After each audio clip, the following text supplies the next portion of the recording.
영상으로 함께 예배하시는 모든 성도님들과 가정 가운데 하나님 평강이 함께 하시길 축복합니다. 우리 함께 말씀 보겠습니다. 요한계시록 3장 8절 말씀입니다. 요한계시록 3장 8절 우리 함께 읽겠습니다. 볼지어다 내가 내 앞에 열린 문을 두었으되 능히 닫을 사람이 없으리라.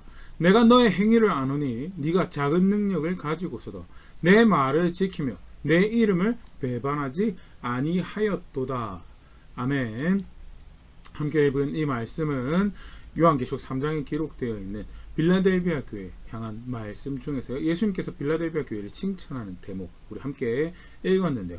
오늘 빌라델비아 교회 함께 생각해보며 살펴보며 또 우리가 살아야 될 신앙에 대해서 생각해 보도록 하겠습니다. 특별히 오늘 왜 계시록 3장에 빌라델비아 교회인가 부분에서 목사님께서 송구영신 예배 때 우리 빌라델비아 교회 말씀 함께 살펴보면서 작은 능력으로 예수님 말씀을 행하고 예수님의 이름을 배반하지 않았던 그 칭찬받았던 신앙 우리가 살아내는 교회가 되면 좋겠다라고 도전하셨는데요. 그 부분 다시 한번 살펴보면서 또 우리가 살아내는 신앙 특별히 2023년 무엇을 하며 우리의 신앙 고백할까 이 부분 함께 같이 생각해 보도록 하겠습니다. 요한계시록 3장 7절에 예수님께서 이렇게 말씀을 시작하십니다. 빌라델비아 교회의 사자에게 편지하라. 거룩하고 진실하사 다윗의 열쇠를 가지시니 곧 열면 닫을 사람이 없고 닫으면 열 사람이 없는 그가 이르시되. 빌라델비아 교회의 리더에게 빌라델비아 교회에 예수님께서 편지하시면서 스스로를 이렇게 소개를 하시는데 먼저 거룩하고 진실하신 분이시다라는 거룩하고 진실한 것 성경에 굉장히 이렇게 흠모할 만한 또 추앙하는 그런 덕이 되죠. 근데 그걸로 의미하는 건가?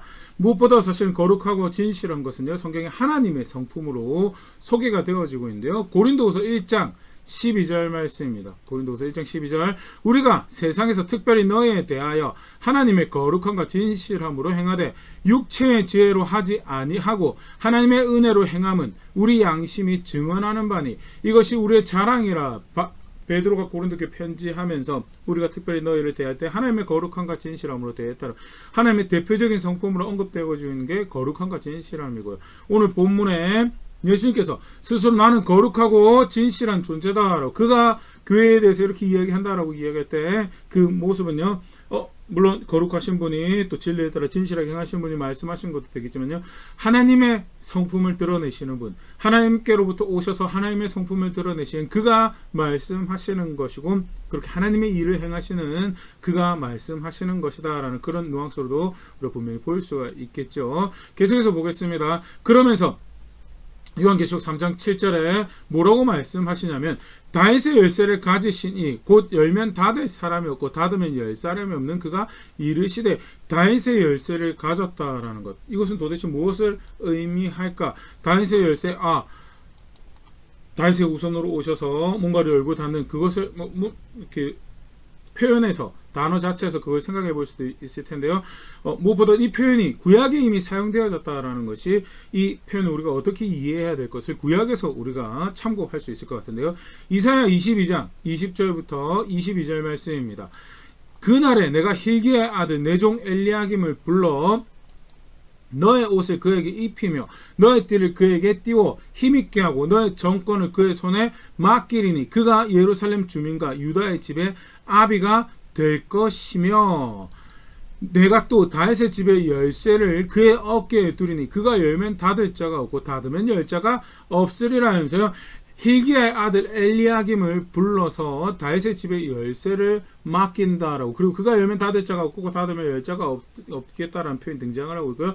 마치 이 표현을 염두하고 빌라델비아 교회에 말씀하신 것처럼 동일한 표현이 사용되고 있는 정황 보일 수가 있고요.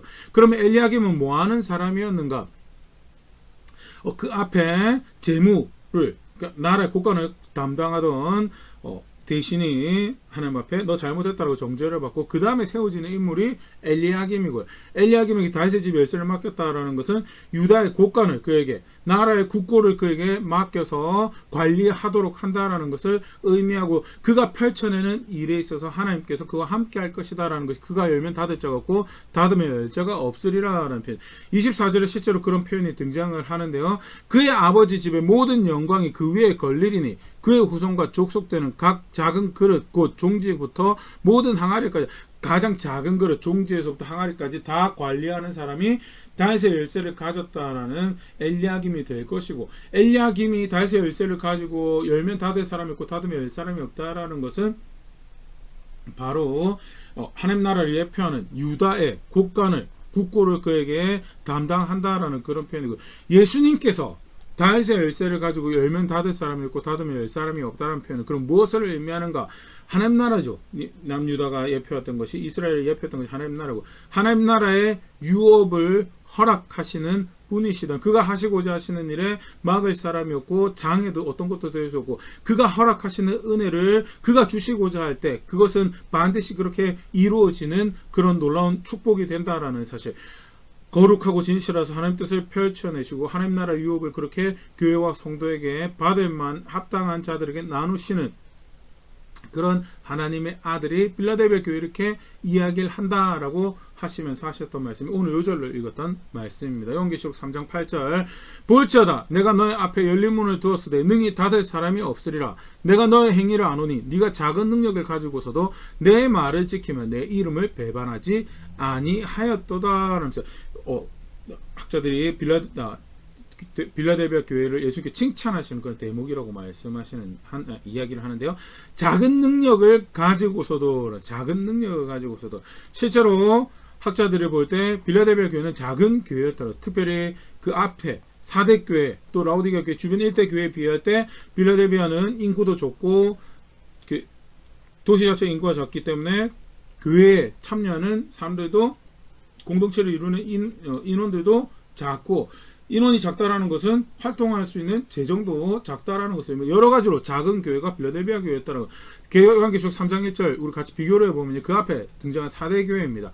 4대 교회 사자에게 편지하라. 하나님의 7영과 7별을 가지신 이가 이르시되 내가 너의 행위를 아노니 네가 살았다는 이름은 가졌으나 죽은 자로다. 4대 교회는 어떤 이름을 가지고 있었는가? 살았다는 이름을 가졌다는, 왕성하게 활동할 만한 인원과 왕성하게 활동할 만한 재정적인 능력을 가지고 있었고 그런 영향력을 가지고 있었던 교회다라고. 그에 비하면 가진 게 작은 교회가 빌라델비아 교회였다. 요한계시록 3장 17절 라오디게아 교회입니다. 네가 말하기를 나는 부자라 부여하고 부족한 것이 없다 하나.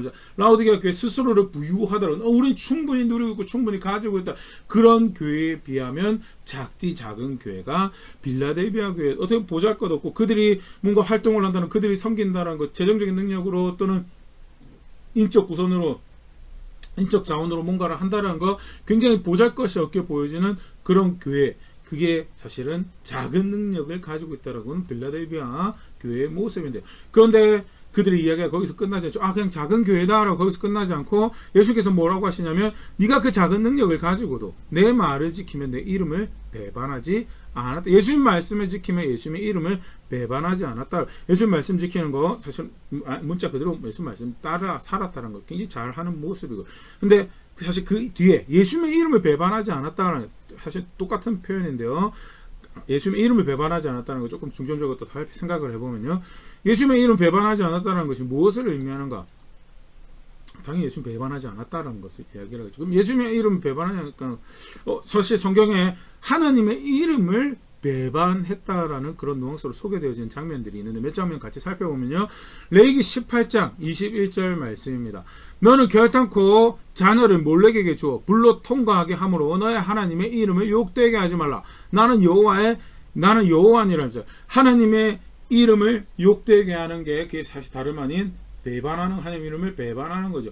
하나님의 이름은 영광을 받으셔야, 찬사를 감사를 받으셔야 되는 이름이, 높임 받으셔야 되는 이름인데 그 이름이 욕되게 만들었어요. 어떻게 욕되게 만들었는가? 자녀를 몰렉에게 주어 불로 통과하게 함으로 하나님의 이름을 욕되게 했다. 자녀를 몰렉에게 준다라는 것은요, 물론 개인의 유익을 위해서, 개인의 번영을 위해서 자녀를 불에 바쳤던 정황들도 고각적으로 찾아볼 수가 있는데요. 그런데 애들이 다 죽어버리면 그럼 의미가 없죠. 그래서 불 사이로 몰렉에게 바친다, 그 신에게 바친다는 표현으로 제의적인 측면에서 불 사이를 지나가게 하는 그런 예식을 했다라고 합니다.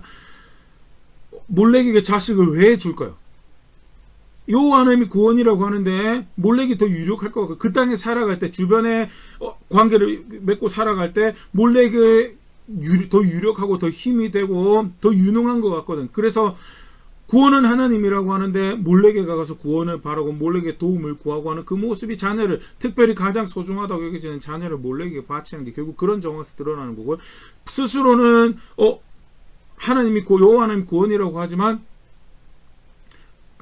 그가 이 상황에서는, 이 사건에서는, 이 관계에서는, 이 비즈니스에서는 그가 구원이 되지 못합니다라고 이야기하는 게 자녀를 몰래에게 바치는 거, 너에게는 이 신이 더 유력한 후원자가 될 것 같다라고 이야기하는 게 결국 구원하신 하나님을 배반하는 거죠.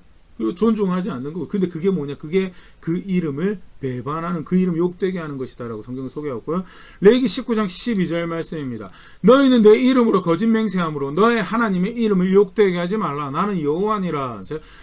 거짓 맹세함으로 진리를 따라서, 진리신 하나님 말씀을 따라서 항상 진실되어야 되는 것이 하나님 백성의 자리고 하나님 백성의 모습인데, 근데 그들이 그렇게 해야 할 하나님의 백성이 거짓을 따르고 거짓 맹세하는 걸로 하나님의 이름을 욕되게 하는 것. 그게 하나님의 이름을 욕되게 하는. 어떻게 하나님 백성이 하나님의 이름을 욕되게 하고 하나님의 이름을 배반할 수 있습니까? 다른 구원 찾으면, 다른 만족 찾고 다른 도움 찾으면 그게 그 하나님의 이름을 욕되게 하는 거고, 더불어서 진리를 따라 진실해야 될 하나님 백성이 거짓을 따르는 것으로 하나님의 이름을 욕되게 할 수 있고, 어떻게 보면 그걸 가장 잘 설명하고 보여주는 말씀이 생각되어지는데요. 에스겔 20장 39절 말씀입니다. 주 여호와께서 이같이 말씀하셨느니라. 이스라엘 족속아, 너희가 내 말을 듣지 아니하려거든 각각 가서 그 우상을 섬기라. 그렇게 하려거든 이후에 다시는 너희 예물과 너희 우상들로 내 거룩한 이름을 더럽히지 말지니라. 하나님 말씀 듣지 않으면요, 그게 하나님 이름을 더럽히는, 하나님의 이름을 더럽히는 것, 하나님의 이름을 욕되게 하는 것, 하나님의 이름으로 일컬어지는 하나님 백성이 하나님 말씀을 듣지 않으면 그게 하나님의 이름을 배반하는 거라고. 그런 측면에서 빌라델비아 교회는 예수님의 이름을 배반하지 않을 거예요. 어떠한 상황에서도 예수님 말씀 따라 살았다는, 다른 유력한 게 보이고 다른 편안한 게 보이고 다른 내 당장 직면한 상황에서, 사건에서 답이 될 것 같은 어떤 다른 것들이 보여져도 예수님이 구원입니다라고, 예수님이 구원입니다라고 그의 말씀에 따라서, 그것이 불편하면 더 큰 불편을 야기하고 더 큰 어려움을 야기하더라도 예수님 말씀에 따라서 살았던 것이 빌라델비아 교회고, 그래서 예수님께서 뭐라고 했습니까? 너희가 내 이름을 배반하지 않았다라고. 실제로 요한계시록 3장 9절에 그들이 당했던 어려움을 하나 유추해 볼 수 있는 소개가 등장을 하는데요. 요한계시록 3장 9절입니다. 보라, 사단의 회당 곧 자칭 유대인이라 하나 그렇지 아니하고 거짓말하는 자들 중에서 며칠 너에게 줘 그들로 와서 내 발 앞에 절하게 하고 내가 너를 사랑하는 줄 알게 하리라. 자칭 하나님의 백성이라고 하는 유대인들이, 우리는 혈통으로 아브라함의 후손이고 약속을 가지고 있고 법을 가지고 있고 우리가 하나님 백성입니다라고 하는데, 자칭이다. 다르게 표현하면 실제로는 그렇지 않다. 그럼 그들의 정체는 뭐냐? 사단의 회당이라고, 믿음의 공동체라고, 하나님 아브라함의 후손의 공동체라고 회당이라고 짓는데, 실제로는 그게 속이는 자, 미혹하는 자, 하나님을 거스르는 불순종하는 자들의 아주 대표적인 주자죠. 사탄의 모임을 아주 하나님 백성이라고 하면서 교회를 어렵게 만들고 미혹하고 속이고 환란이 되고 핍박이 되는 그런 일들이 있었고요. 그런 와중에서도 빌라델비아 교회는 예수님의 이름을 배반하지, 그 미혹에 넘어가죠. 그 시험에 그 어려움에 그 환란에 영혼을 팔아넘기지 않고 그 가운데서도 예수 그리스도가 여전히 구원이시고 우리는 그의 말씀을 따라갑니다라고 작은 능력을 가지고도 힘껏 싸워서 그 이름을 지키고 그의 말씀을 따라 행한 자리에 있던 교회가 빌라델비아, 그게 신앙이죠. 오늘 본문에서 확인하고 있는 교회가 살아야 되시는, 그게 예수께서 칭찬하신 신앙의 모습이었고요. 그때 하나님께서 격려를 하십니다. 너희가 그렇게 한 거 내가 알고 있으니 열린 문을 둘 것이다 라고 하면서요, 구체적인 더 격려들이 3장 9절부터 등장을 하는데요. 3장 9절 다시 보면요. 보라, 사탄의 회당 곧 자칭 유대인이나 그렇지 아니하고 거짓말하는 자들 중에서 며칠 너에게 주어 그들로 와서 너의 발 앞에 절하게 하고 내가 너를 사랑하는 줄 알게 하리라. 박해하고 대적하던 사람들 중에 며칠 그들에게로 와서 너의 발 앞에 절하게, 우리가 잘못했다라고 이야기하며, 그리고 그들이 뭐라고 이야기하느냐? 하나님이 너희를 사랑한다라고. 하나님이 너희를 사랑한다라는 것이 특별하게 은총을 입었구나라는 그런 의미도 되겠지만요, 하나님 사랑하는 그것이 무엇을 의미인가? 그들이 하나님 백성이구나라는, 그들이 하나님 백성이구나. 갈라디아서 그런 말씀이 있죠. 내가 에서보다 야곱을 더 사랑해 에서를 미워했다라고. 실제 에서를 미워했다라기보다는 하나님 백성으로서 여김의 은총을 특권을 축복을 허락하셨던 그런 정황을 내가 야곱을 더 사랑했다라고 표현을 하는 거고요. 내가 너를 사랑한다라는 표현도 사실 그렇게 봐야 되는 표현이죠. 정작 유대인 혈통으로 유대인들이 우리가 하나님 백성이다라고 하는데 실제로 하나님께서 은혜를 베푸셔서 눈을 뜬 우리가 잘못하고 있구나 해서 돌이켜서 돌아온 이들이 보니까 예수 그리스도의 교회가 예수 그리스도의 사람들이 그 공동체가 하나님의 백성이구나, 하나님의 은총이, 하나님의 관심이, 하나님이 그들과 함께 하는구나라는 것을 그들의 입술을 통해서 확인되어주고 그들의 눈을 통해서 확인되어주고 그들이 그것을 증언하게 하는 그런 일이 있을 것이고, 너희가 내 이름을 배반하지 않고 내 말을 따라 작은 능력 가지고 그렇게 살아가는 그 가운데 너희가 분명히 내 백성인 것을 내가 그렇게 확인할 것이다 라는 것. 두 번째, 하나님께서 어떤 격려를 주시냐. 요한계시록 3장 10절 말씀입니다. 네가 나의 인내의 말씀을 지켜서 하는 모든 말씀이죠. 그 말씀을 지키는 모습이 인내하는 상태에 있었다라는 거고요. 내가 또한 너를 지켜 시험의 때를 면하게 하리니 이는 장차 온 세상에 임하여 땅에 거하는 자들을 시험의 때를 면하게 하겠다라는데, 학자들이 시험의 때를 면하게 하겠다라는 표현에 대해서요, 요한계시록 17장 15절 예수님의 기도죠. 예수님께서 뭐라고 기도하셨냐면, 내가 비옵는 것은 그들을 세상에서 데려가시기를 위함이 아니오 오직 악에 빠지지 않게 보존하시기를 위함이니이다. 예수님께서 예수님의 제자들과 그 제자들을 통해서 제자들 우리죠, 교회와 성도들을 위해서 기도하시는데, 내가 그들을 위해서 기도하는 것은, 간구하는 것은 그들을 세상에서 데려가시기 위해 그들을 악에서, 그들을 시험에서 면하게 하시길 위함이 아니고 오직 악에 빠지지 않게 그 시험과 어려운 가운데서도, 그 환난 가운데서도, 그 고난 가운데서도 미혹해서 빠지지 않고 타협하지 않고 악에 빠지지 않기를 보존하시는 은혜를 그들과 함께 해달라고 내가 기도합니다 라고 예수께서 말씀하셨고요. 그런 정황에서 내가 너를 지켜 시험의 때를 면하게 하리라 라고 하시는 예수님의 빌라델비아 교회에 향한 위로의 말씀은요, 시험을 피한다라기보다는요, 그 시험의 때에 내가 너를 지키는, 내가 너희를 보존하는 은혜를 줄 것이다. 내가 너희의 도움이 될 것이다. 첫 번째 9절에서의 격려는 니들이 내 백성이다라고. 내가 너희를 알고 너희가 나를 아는 것처럼 내가 너희를 알고 너희를 내 백성으로 여긴다라고. 두 번째는 내가 너희의 도움, 어렵지 힘들지 근데 내가 도움이 되어주겠다라고 이야기하신 두 번째 격려고요. 세 번째 요한계시록 3장 10절 말씀입니다. 내가 속히 오리니 네가 가진 것을 굳게 잡아 아무도 너의 면류관을 빼앗지 못하게 하라. 내가 속히 올 거다. 속히 온다라는 말씀은요, 사실 성경에서 어려운 말씀 중에 하나죠. 속히 온다라고 하셨으면 벌써 그 말씀 주신 지가 2000년이 지났는데 아직도 안 오셨는데 이 도대체 무엇을 의미하는가라고 할때요, 베드로서 3장 9절에 이렇게 설명을 하고 있습니다. 주의 약속은 어떤 이들이 더디다고 생각하는 것이 더딘 것이 아니라 오직 주께서는 너희를 대하여 오래 참으사 아무도 멸망하지 아니하고 다 회개하기에 이르기를 원하시느니라. 더디 오시는 것이 아니다.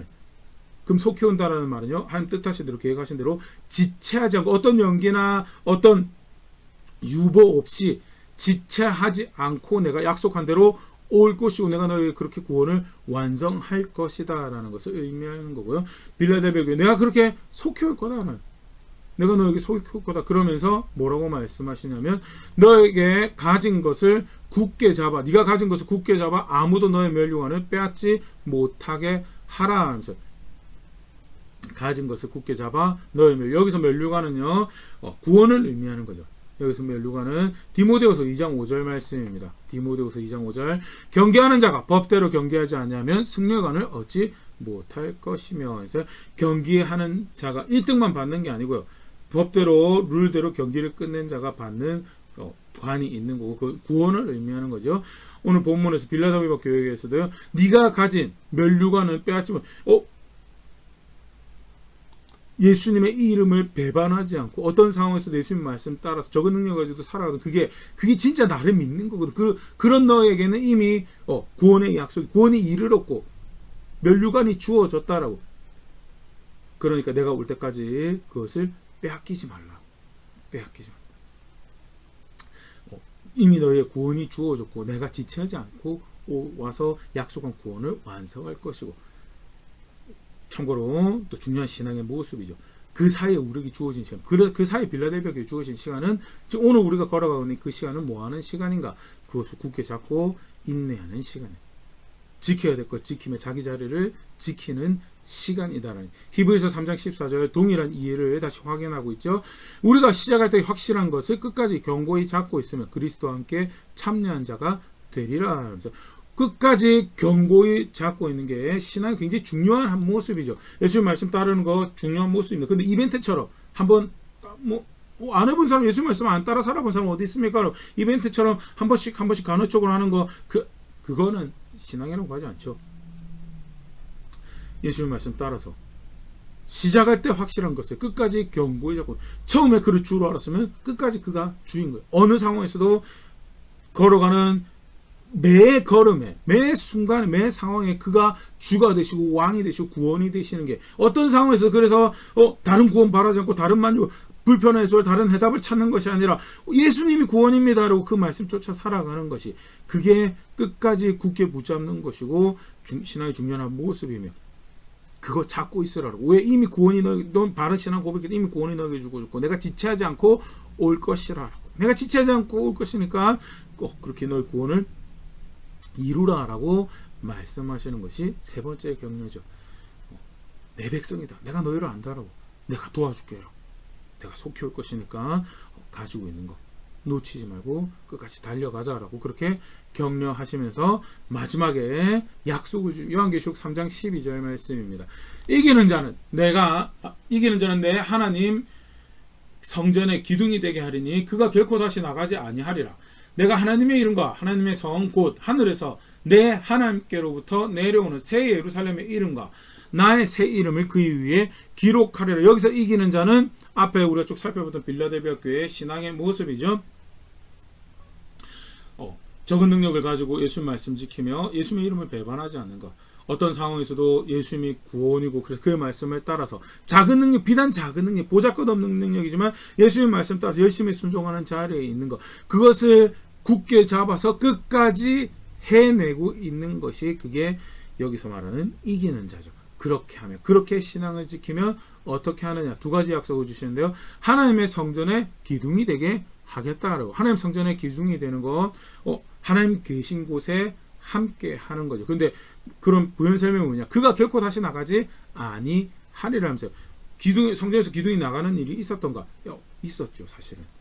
성전에서 기둥이 빠져나가는 끔찍한 일이 있었는데 열왕기하 25장 16절입니다. 또 솔로몬이 여호와의 성전을 위하여 만든 두 기둥과 한 바나와 받침들을 가져갔으니 이 모든 기구의 무게를 헤아릴 수 없었으니 바벨론에서 예루살렘이 함락당할 때 그 영광스러웠던 솔로몬의 성전에 특별한 기둥이 두 개가 있었습니다. 야긴과 보아스라고. 야긴은 하나님께서 세우셨다는, 보아스는 모든 능력이 그에게 있다라는 것을 이야기하면서 영원하신 하나님이 그 능력으로 세우신다라는 것을, 그래서 하나님 백성의 하나님 나라의 영원함을 그 놀라운 특권을, 그 은혜를 상징하는 이름을 가졌던 것이 이 두 기둥 야긴과 보아스인데, 그런데 그 영광스러운 성전에서 하나님 말씀을 따르지 않아서 하나님께서 약속하신 대로 너희가 내 명령을 따르지 않을 때 이 놀라운 성전을 가지고도 수치와 모욕을 당하는 일이, 저들이 뭘 잘못했길래 저런 성전을 가지고 이렇게 되도록 그 신은 내버려뒀나라고 하는 그런 이야기가 나올 만큼 내가 너에게 갚아줄 것이다라고 하는데 실제로 그 일이 발생을 하죠. 성전이 있다고 해서 뭐가 있는 것이 아니고 야긴이라고 이름은 보아서 사실 어떻게 보면 하나님께서 약속으로 주신 거죠. 내가 그렇게 영원히 세우겠다라는 것을 약속하신 건데, 그런데 정작 언약을 깨뜨린 백성에 의해서 그것이 뽑혀져 나가는, 이방인은 하나님 모르는 백성에서 그 성전이 더럽혀지고 끌려져 나가는 그런 일이 발생하는 그런 일이 있었고요. 그런데 작은 능력을 가지고도, 보잘것없는 능력을 가지고도 예수님이 구원입니다라고 해서 어떤 상황에서도 그의 말씀을 따라 살아가는 그 신앙, 그것을 끝까지 지킨 그 신앙은 옮겨져 가는 일이 없을 것이다. 하나님 거하시는 곳에 늘 함께하며 옮겨져 가는 일이 없을 것이다라고, 결국 사실은 구원을 이야기하는 거 하나님 그 구원을 보존해 가실 거에 대한 약속이죠. 그거 반드시 그렇게 이루어질 것이고 그 성취에 대한 놀라운 약속인데 그런 이해가 하나 있고 또 하나 더는요. 이제 빌라델비아 교회 사람들 입장에서 이 터키 땅이 요한계시록 7개 교회가 다시 다 터키 땅 아시아 특별히 아시아 지역에 있는데 지금도 사실 터키에 지진 소식이 많이 들려오는데 지진이 굉장히 심했던지 특별히 주후 17년 또 60년에 큰 지진에서 4대 같은 경우에는 도저히 혼자 복구할 능력이 안 돼가지고 중앙정부에서 도움을 많이 받아가지고 4대 이 지역은 로마에 굉장히 충성하는 그런 문화가 그때 만들어졌다라고 학자들이 이야기를 하는데요. 그런 일도 있었고 빌라델비아도 사실 마찬가지겠죠. 라오디게아 같은 경우는 얼마나 부유했는지 그 주후 17년에 일어났던 지진을 중앙정부 도움 없이도 자기들 자체 재정 가지고 다시 도시를 세웠다라는 그런 학자들의 소개가 있는 그런 그만큼 사실 부유했다는. 네, 다시 본론 내용으로 돌아가서 그렇게 지진으로 힘든 지역이었고 건물의 기둥이 쓰러지고 무너지는 거, 그 도시 자체가 완전히 완파되는 거 사실 경험 있고 본 적이 있는데 그런데 그런 흔들림 많은 세상 가운데 그런 지지에 무엇이 우리의 견고한 반석이 될까 하는 가운데 예수님을 그렇게 구원으로 알고 그의 말씀을 따라서 그 길, 그게 반석이 되고 쓰러지지 않는 기둥, 하나님이 함께 있는 곳에 함께하는 그 기둥이 되는 길이다라는 것. 놀라운 약속이 결코 나가지 않은 하나님 여호와의 성전에 기둥이 되게 하겠다. 두 번째 약속은요. 요한계시록 3장 12절 보면요. 내가 하나님의 이름과 하나님 성 곧 하늘에서부터 내려오는 하늘에서 내 하나님께로부터 내려오는 새 예루살렘의 이름과 나의 새 이름을 그 위에 기록하리라. 하나님의 이름과 새 예루살렘의 이름과 예수님의 이름의 기록돼 그 위에 기록되어 있는 쉽게 말해서 뭐 아주 그냥 분명하게 우리가 알 수 있죠. 이거 내 거다. 내 걸로 여기고 그렇게 특별히 하나님과 그들의 정체성이 연계가 되어 있고 새 예루살렘과 완성될 구원과 그들이 정체 구원자와 그들이 그 구원자와 그들의 정체성이 연계가 되어 있는 그들의 그 은혜를 주겠다는 누구에게 작은 능력을 가지고도 예수님이 구원이다라고 어떤 상황에서도. 그래서 예수님의 말씀이 이 상황에도 진리가 되고 저 상황에도 진리고 예수님이 선하다고 한 것이 이 상황에서도 내가 살아야 되는 모습이고 예수님이 악하다는 것은 어떤 상황에서도 내가 절대 행하면 안 되는 거고 그렇게 예수님 말씀에 따라 행하는 그 신앙 그것을 끝까지 행하는 그들에게 하나님이 너의 하나님이고 천국이 너의 것이고 영원한 나라가 너의 것이고 그 구원자가 너의 것이다라고 인을 치는 거죠. 그게 이름이 기록된다는 거예요. 에베소서 1장 13절 14절 그 안에서 너희도 진리의 말씀 곧 너희 구원의 복음을 듣고 그 안에서 또한 믿어 약속의 성령으로 인치심을 받았으니 인치심을 약속의 성령으로 받았으니 무엇을 의미하냐 우리 기업의 보증이 돼서 그 얻으신 것을 성령하시고 그의 영광을 찬송하게 하려 하시며 반드시 그에게 나라가 있을 것이고 반드시 그에게 구원자가 있고 그의 하나님이 그의 하나님이 될 것이다라는 그 기업의 보증이 되신 것이고 그게 사실은 이름이 기록되었다라는 것의 의미죠. 하나님이 너의 하나님이시고 구원자가 너의 하나님이시고 내게 반드시 그의 나라가 있을 것이다. 이기는 자에게 그런 은혜가 있을 것이다라고 말씀을 주시면서요.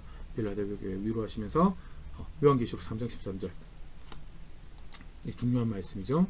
요한계시록 3장 13절입니다. 귀 있는 자는 성령의 교회들이 가시는 말씀을 들을지어다. 들은 너희에게 각자 책임이 있다. 개개인 들은 이 말씀을 받은 개개인에게 순종의 책임이 있다라고 그 말씀대로 따라서 행해야 될 책임이 있다라고 말씀을 마무리하시는데요. 빌라델비아 교회 오늘 간단하게 살펴봤습니다. 배원에 대해 분명한 규정하시는 신앙이 있었죠. 예수님의 이름을 배반하지 않는 것. 뭐냐? 예수님의 이름을 배반하지 않는 것. 예수님의 어느 상황에서도 구원이시다. 그래서 그의 말씀을 나는 어느 상황에서도 어떤 어려운 가운데서 어떤 불편한 상황에서 어떤 손해를 입는 상황에서도 나는 그의 말씀을 따라 살아간다. 그게 사실은 그것을 끝까지 해내는 것이 신앙이다. 근데 실제로 그렇게 하려면요. 좀 전에도 이야기했던 거 무엇을 기억해내야 되냐? 어떤 은혜를 입은 자, 어떤 구원을 입은 자인가에 대해서. 로마서 8장 31절, 32절 말씀입니다. 그런즉 이 일에 대하여 우리가 무슨 말 하리요? 만일 하나님이 우리를 위하시면 누가 우리를 대적하리요? 하나님이 우리를 위하시면 누가 대적하리요? 굉장히 놀라운 말씀이죠. 근데 실제 하나님 우리를 위한 거 어떻게 아시냐? 아느냐? 자기 아들을 아끼지 아니하시고 우리 모든 사람을 위하여 내주시니까 어찌 그 아들과 함께 모든 것을 우리에게 주시지 아니하겠느냐? 하나님 아들을 주신 그 은혜를 압니다라고. 하나님 아들을 주신 그 은혜를 압니다라고. 내가 그 놀라운 구원을, 그 은혜를 내가 압니다라는 것을 늘 기억하고 상기하고 또 다시 기억해내기 위해서 매일의 경건의 훈련을, 경건의 연습을 해가며 내가 걸어가야 되기를 분명히 하는 자리에 있어야지 실제로 그의 이름에 배반하지 않는 걸음을 걸어갈 수 있겠죠. 요한계시록 1장 5절 6절 말씀에서는요, 그 받은 은혜를 어떻게 표현하고 있는가?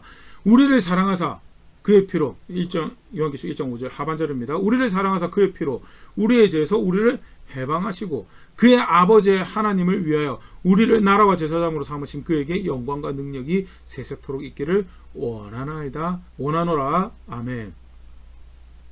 사랑하시고 생명을 들여서 모든 것을 들여서 그의 피로 십자가에서 우리의 죄를 해방하시고 그 안에서 하나님 백성이 되게 하신 그 예수님의 은혜, 하나님의 사랑을 아는, 거기서부터 출발해.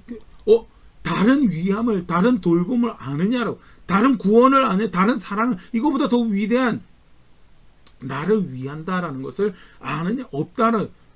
그런데 어떻게 그 이름을 배반하는가요? 거기서 출발해죠. 그 은혜를 알고 그 사랑을 알고 그 하나님을 압니다라고. 나를 그렇게 위하신 그 하나님을 내가 압니다라고. 거기서부터 그걸 사실은 그걸 상기하기 위해서 경건의 훈련 성경도 보는 거고, 그걸 상기하기 위해서 기도도 하고 예배도 하고, 그걸 실제로 그 예배를 통해서 그 하는 말씀 보는 걸 통해서 그것을 기억해내야 돼. 기억해야지. 그 다음에 맞닥뜨린 사건에서, 맞닥뜨린 상황에서 뭘 할 수 있는가? 예수님이 구원입니다. 이 상황에서 예수님이 구원입니다라고. 그래서 나는 그가 말씀하신 대로 따라갑니다. 첫 번째 우리가 기억해야 될 거죠. 두 번째는 또 중요하게 알아야 돼. 무엇이 배반인지를. 하나님 이름 배반한 게 뭡니까? 신사참배한 게 배반입니까? 사실 두드러지고 확실하게 그건 배반이죠. 배교하는 거.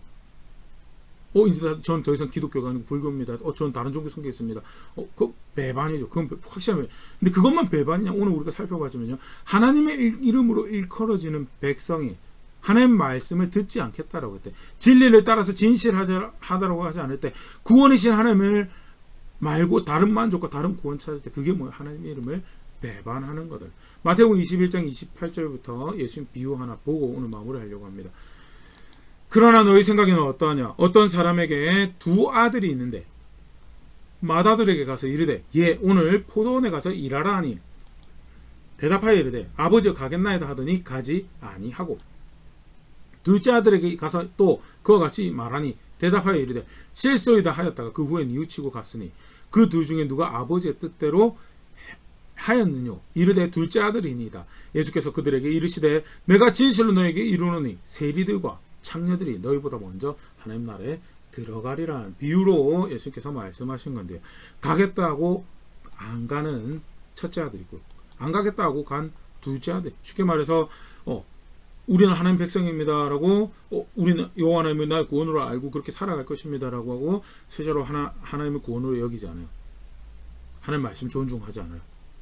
하나님 뜻에 따라 살지 않아요.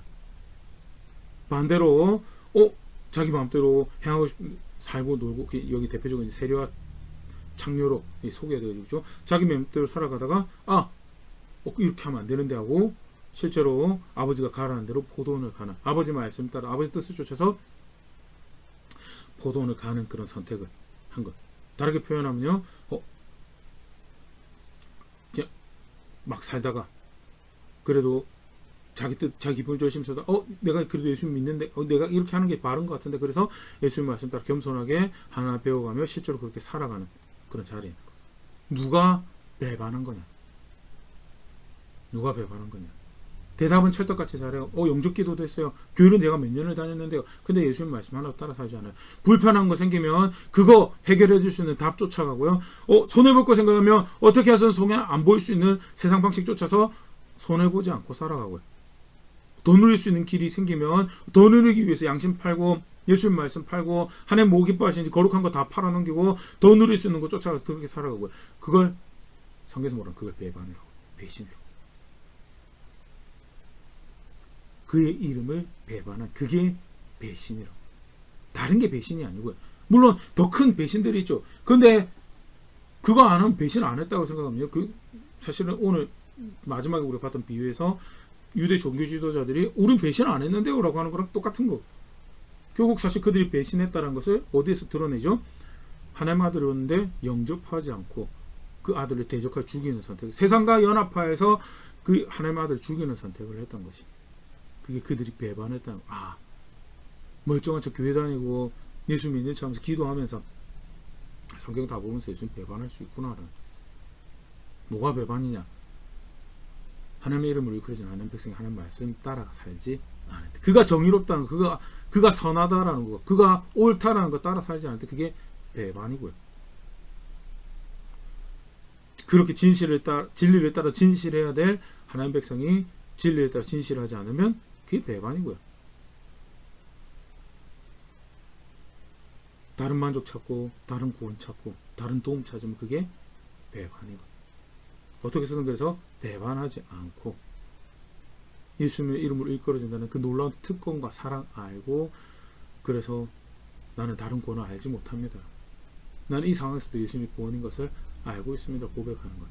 그게 빌라델비아 교회에 보여준 신앙이고 우리가 살아내야 될 신앙이죠. 정직하게 말씀 앞에 다시 한번 돌아볼 수 있으면 좋을 것 같습니다. 나는 믿는다라고 하는데 도대체 무엇을 고백하고 살았던가? 내가 믿는다라고 하는 것, 혹시 믿는다라고 하지만 철저하게 배반하고 배신하는 그런 여정들은 아니에요.